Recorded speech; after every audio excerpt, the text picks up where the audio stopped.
जनवरी 1950 को भारत को एक संविधान मिला।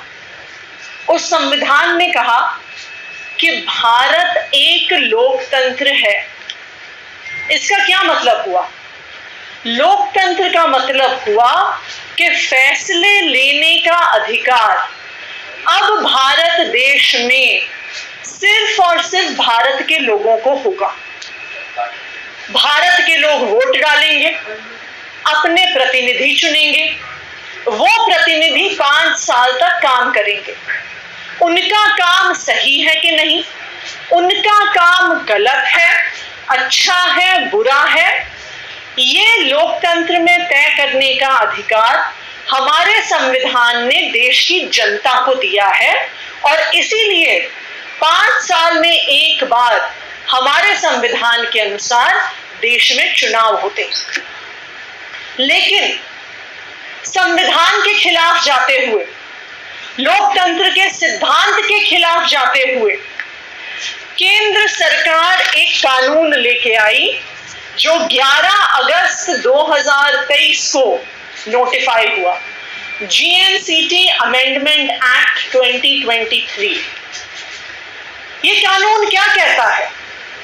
ये कानून कहता है कि चाहे हमारा देश लोकतंत्र हो, चाहे हमारा संविधान कुछ भी कहता हो, चाहे हमारा संविधान देश की जनता को ताकत देता हो, दिल्ली की जनता को ताकत देता हो, लेकिन जीएनसीटी अमेंडमेंट 23 कहता है कि दिल्ली में निर्णय लेने का अधिकार दिल्ली की जनता को नहीं होगा, दिल्ली के लोगों के चुने हुए प्रतिनिधियों को नहीं होगा, दिल्ली की चुनी हुई सरकार को नहीं होगा।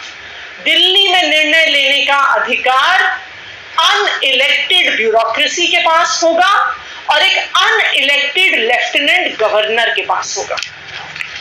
इस एक्ट में सेक्शन 45 जे सब सेक्शन 5 ये स्पष्ट तौर से कहता है कि अगर कोई अफसर चाहे तो वो मंत्री का आदेश मानने से मना कर सकता है।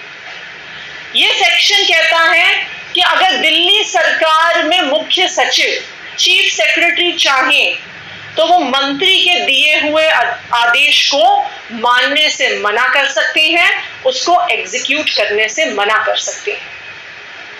ये कानून और उसकी ये धारा लोकतंत्र की धज्जियां उड़ा देती है।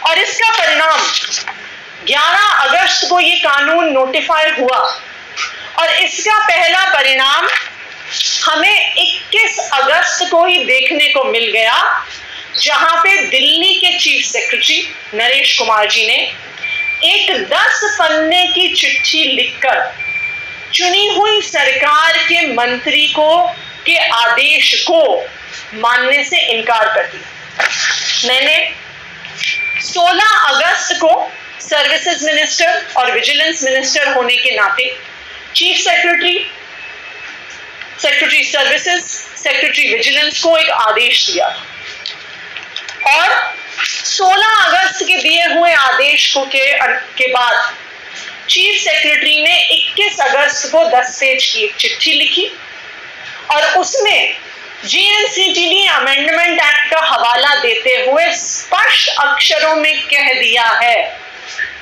कि हम चुनी हुई सरकार के मंत्री की बात नहीं मानेंगे। और उन्होंने क्या कहा है?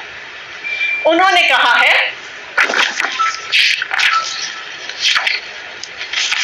कि चुनी हुई सरकार के पास, अपनी चिट्ठी के 37 पैराग्राफ में उन्होंने कहा है कि चुनी हुई सरकार के पास ताकत नहीं है, अफसर के पास ताकत है, मुख्य सचिव के पास ताकत है, मंत्री के पास ताकत नहीं है।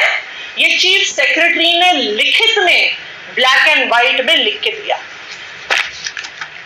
जब संविधान में